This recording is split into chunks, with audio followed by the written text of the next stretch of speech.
Nakon 5. oktobra,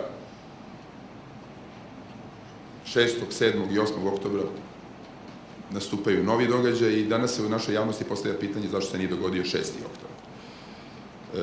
Ima različitih tumačenja zašto se nije dogodio 6. oktobar.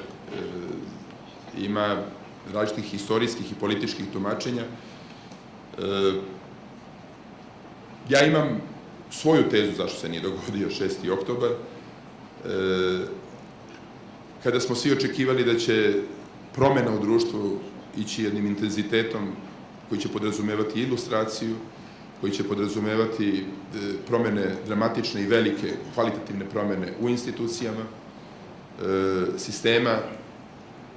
Postojala je, dakle, u DOS-u očigledno, koji je bio jedna šarolika lepeza političkih stranaka i pojedinaca sa različitim standardima i kriterijima političkog postignuća, postojala je diskusija koja nikada nije davala zajednički cilj i nikad nije obezbeđivala da se krene svom snagom u jednom pravcu.